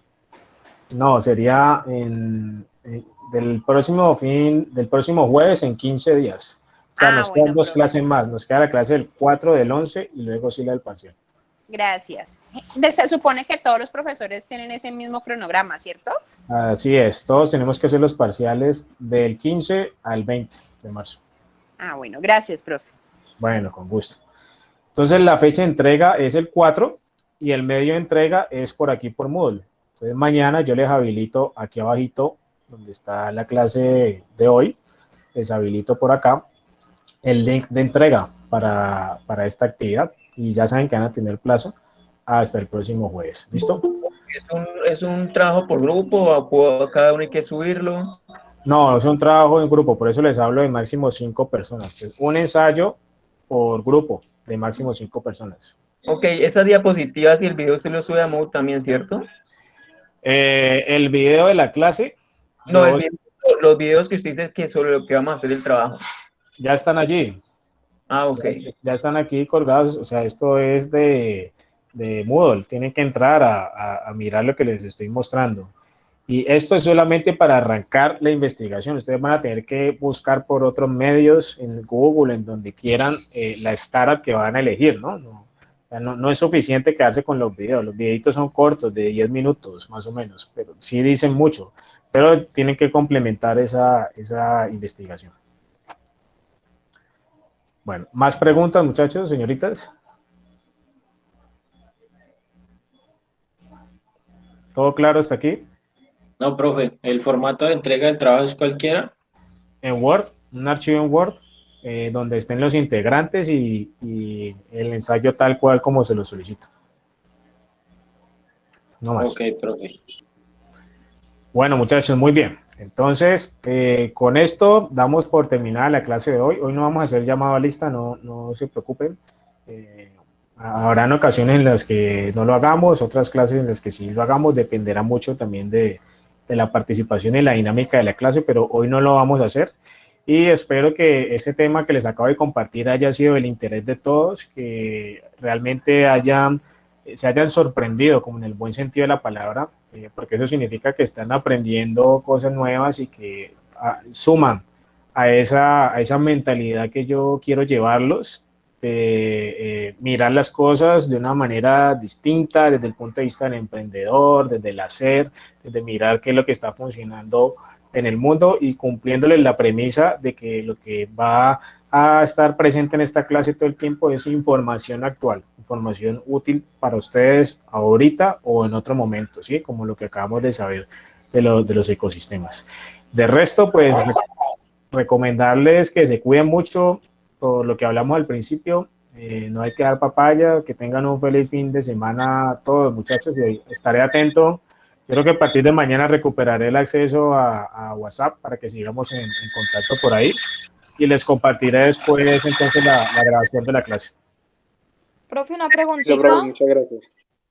Vale, sí, dime. La clase pasada usted llamó a lista, es que no recuerdo pues que hayas llamado. Es que a mí se me fue un tiempo el internet y no sé si llamaste o no. No me acuerdo, creo que sí. En todo caso, ya pues ahí están marcadas las asistencias, pero no te preocupes por el tema de llamado a lista. Recuerda que es preocupante ya cuando es un tema reiterativo, estudiantes que no vienen a muchas clases. Ah, listo, profe, gracias. Profe, en Bueno, lo personal, pues muy interesado en la clase, porque igual yo también estoy como en la mentalidad.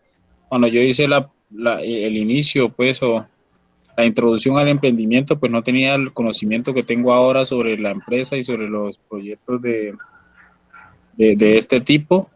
Y de hecho, usted nos prometió traer un compañero para que nos contara de su experiencia con el proyecto del SENA y como que estoy entusiasmado en escuchar cómo ha sido esa experiencia y cómo vincularme a ese proyecto, claro, o a esa metodología, pues. seguro que lo vamos a tener aquí en una próxima clase. Déjame coordinar algunas cosas, pero yo no les voy a quedar mal con eso, no se preocupen. Bueno, muchachos, entonces nos vemos en 8 días. Que descansen. Gracias, profe. Hasta luego. Gracias, profe. Vale, profe, gracias. Hasta luego. Gracias, Bueno, que estén profe. bien. Gracias, Chao, nos profe. vemos. Gracias, profe. Hasta luego.